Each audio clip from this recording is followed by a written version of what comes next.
Hey, welcome back to another Sands of Salzaar video. This time, we're going to be talking about the Great Conclave event. Okay, so once you've made it to day 16, you're going to get this prompt explaining to you what the Great Conclave event is. It's pretty much a fight club, but unlike the movie, the first rule of Fight Club is that it only lasts 30 days, and the second rule is that you have to pass a test before you can fight. The test is relatively simple, and you only have to get one question right in order to not be disqualified. Obviously, it makes it easier if you get all three right, and if you follow this video, then you should be able to do that, no worries. I find the easiest way to navigate to the event is to first travel to the town Rebiya. I find the easiest way to not get lost is to find the town on the map, click it, and then click Move Here.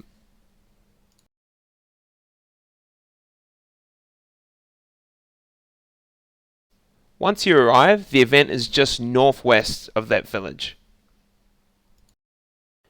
As we approach the Great Conclave, random fighter A decides he's too tough to take the intelligence test and is promptly poisoned by Rebiya.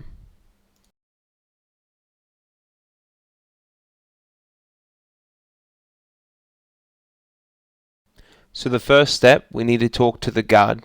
The guard's going to give us our questions, and then once he's given us our questions, we talk to him again to start the fight.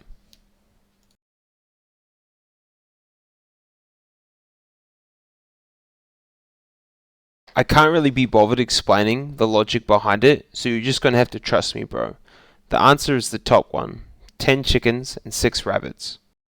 Okay, I'll be honest, I have no idea how to figure this one out. I just kind of guessed.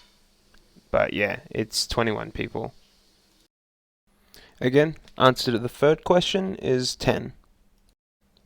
Because we answered all of the questions correctly, we only have to fight one opponent. If we had answered one incorrectly, we would have had to fight 2 opponents, and if we had answered 2 incorrectly, we'd have to fight 3 opponents. Obviously, if we got them all wrong, we would have been disqualified and the event would have ended there. Your opponent isn't that tough, so assuming that you worked on your character in the early game, you should be fine.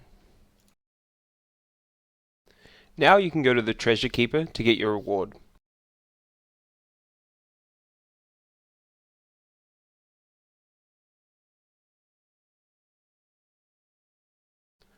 So, out of nowhere, Bahat turns up because he's upset that Rebiya has stolen these artifacts, which is supposed to be your prize.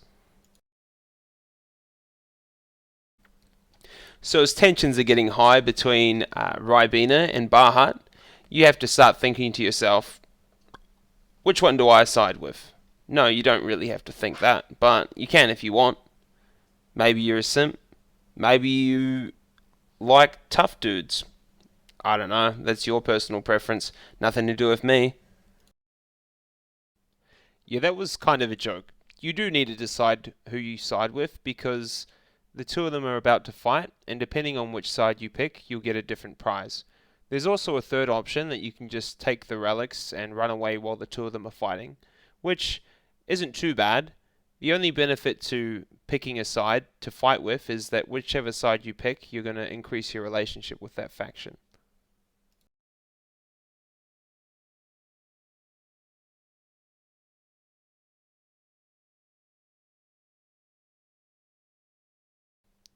As the banter between Rebiya and Bahat dies down, you end up getting your prize. A combat spear, combat helmet, combat gloves, and combat outfit, as well as 600 experience and a talent point. These artifacts can't be equipped, but they can be used as gifts to help you recruit heroes.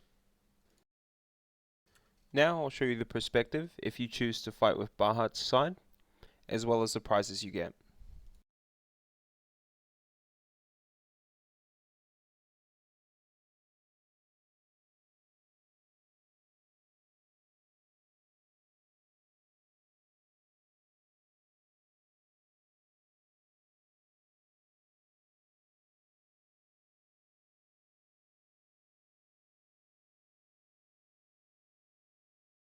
So, if we side with Bahat, you see that we get a large white rose potion, 500 ultar, 600 experience, and 1 talent point.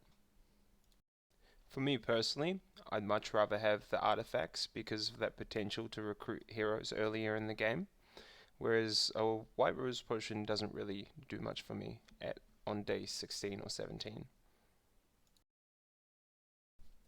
Now for the third option, let them fight and steal the treasure. The true Sigma move, and clearly the best. But hey, like I said before, maybe you're a simp, or maybe you're really into tough dudes. Pick whatever you want. I'm not going to judge what you do with your life.